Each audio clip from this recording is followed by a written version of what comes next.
le conte de l'amour qui s'était fourvoyé dans le monde des hommes. Même mal aimé, l'amour peut nous aimer. Nous ne savons pas d'où viennent les amours. Ces amours nouveaux qui surgissent en nous, un jour dans notre vie, qui nous illuminent, qui nous habitent parfois durablement et d'autres fois de façon plus éphémère. Ces amours imprévisibles qui nous révèlent, nous agrandissent ou nous désespèrent. Nous ne savons pas d'où ils viennent, comment ils nous ont choisis pour se révéler à nous.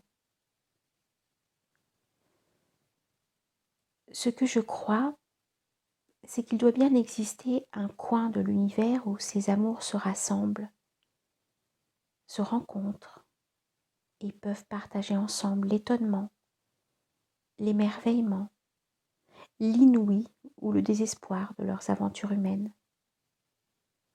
Un havre, une oasis, peut-être une île où ils peuvent se régénérer après tout ce qu'on leur a fait subir sur la terre.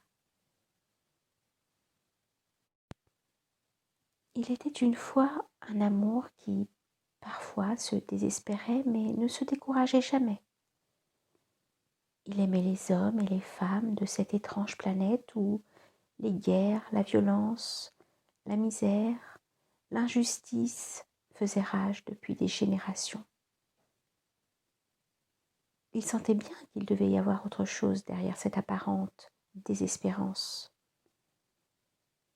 car il rencontrait aussi l'expression de la beauté, de la créativité, de la tendresse ou de la compassion extraordinaire de certains humains dans une relation privilégiée à l'autre et pour quelques autres plus rares, une relation d'amour en réciprocité.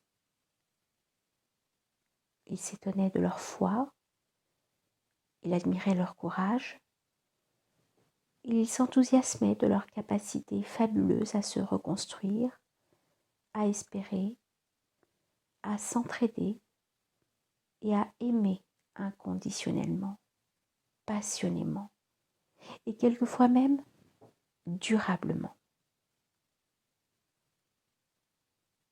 Mais je dois vous le dire avec une certaine gêne, cet amour-là n'avait eu que des malheurs dans ses rencontres avec les humains. Il s'appelait Vindy, un nom relativement répandu chez les amours. Déjà au temps de sa jeunesse, dans ses premières aventures terrestres, il avait vécu des choses épouvantables. Vindy était venu se déposer naïvement dans le cœur d'un jeune garçon qu'il avait enflammé pour une jeune fille du même âge. Mais celle-ci avait le cœur déjà tourné vers un autre. Le garçon, amoureux, transporté, illuminé par Vindy, avait tenté de la convaincre que personne d'autre monde ne l'aimerait comme lui. Il s'était accroché à elle, l'avait harcelée de ses déclarations, lui avait écrit durant des mois des mots enflammés, recherchant sa présence sans arrêt, la mettant mal à l'aise par des demandes incessantes.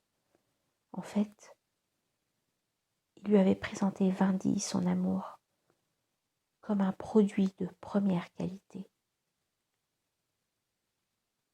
Vous devinez la suite? Ce fut l'enfer. Vindy croyait devenir fou. Il se débattait, prisonnier dans le cœur de ce garçon, tentait d'en sortir, de revenir au pays de son enfance pour demander conseil aux autres amours, pour savoir comment ils faisaient eux. Il aurait voulu qu'on lui apprenne un peu le métier.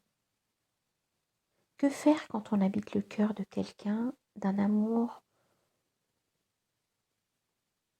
pour un ou une qui ne peut le recevoir? Quand après plusieurs mois de maltraitance, Vindy avait pu se libérer du cœur qui l'emprisonnait en l'imposant à une qui n'en voulait pas, il était reparti lacérée, épuisée, hagard vers le pays où les amours se ressourcent. Là, il avait passé son temps à écouter les autres amours, jeunes ou vieux.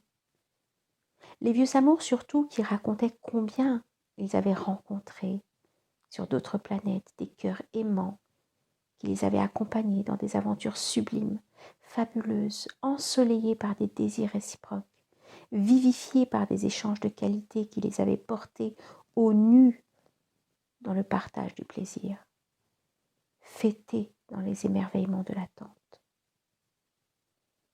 Vindy, encouragé, stimulé par ces témoignages, était reparti plus confiant sur la terre. Mais je n'aurai jamais assez de temps pour vous dire toutes les mésaventures qu'il rencontra dans ces différentes incarnations humaines.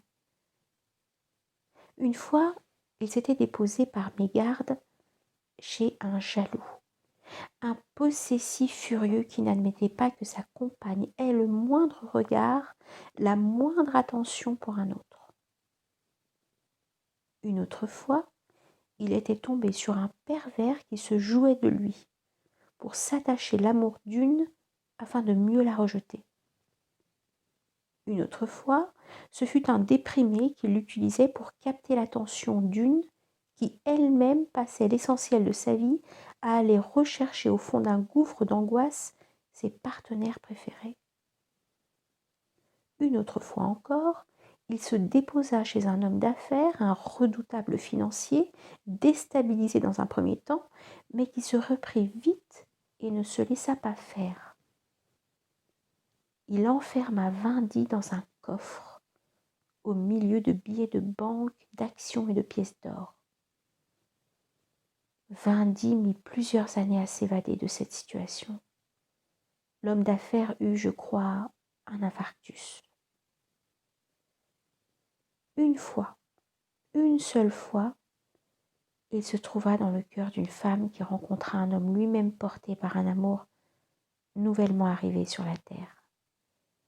Un amour tout neuf, qui ressemblait à ce que Vindy avait été dans sa jeunesse. Là, Vindy découvrit pour la première fois les possibles d'une vie d'amour. La fête des corps, l'accord des âmes, la complémentarité des sensibilités, la douceur des partages, l'enthousiasme des découvertes communes, la passion de la vie, le secret des instants fragiles comme des perles de rosée. Il put ainsi vivre quelques années une vie d'amour à temps plein. Mais, vous le savez comme moi, si les amours sont parfois chérissables, les hommes sont toujours périssables. Ce fut elle qui partit la première, laissant l'homme esseulé. Vindy resta quelques années dans le cœur de l'homme, le soutenant, lui insufflant une belle énergie. Et puis quand le temps vint, il dut repartir vers sa planète d'origine.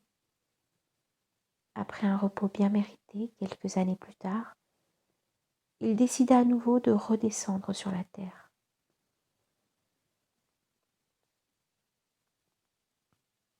Il était devenu non pas prudent, mais plus attentif, plus exigeant aussi. Il ne s'arrêtait pas chez le premier venu. Il choisissait avec beaucoup de soin ses compagnons de vie terrestre. Vindy avait mis longtemps à comprendre qu'il ne suffisait pas de venir se déposer dans le cœur d'un être. Encore fallait-il que celui-ci soit capable de l'accueillir, de lui faire une place, de le nourrir, d'établir avec lui une relation d'amour.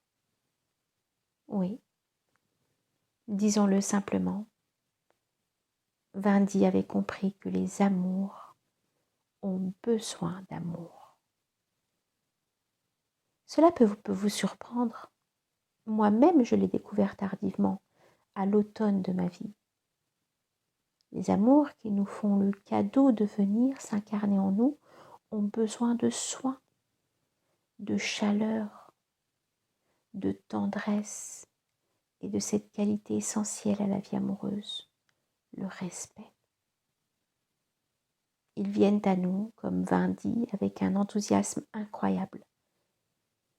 Ils réveillent nos sens, irriguent nos pensées, révèlent le meilleur de nous-mêmes et sont à l'origine non seulement de la plupart des grandes œuvres d'art, mais aussi d'actions méconnues qui ont transformé un coin de terre, porté un rêve au plus loin de ses possibles ou encore magnifié à jamais la vie d'un humain. Ils sèment l'espoir, ils sèment l'espérance et surtout cette qualité de vie qui se reconnaît au premier coup d'œil chez un être aimant et aimé. L'enchantement d'être. Aux dernières nouvelles, je sais que Vindy est reparti dans son pays d'origine, mais tel que je le connais, il ne tardera pas à revenir.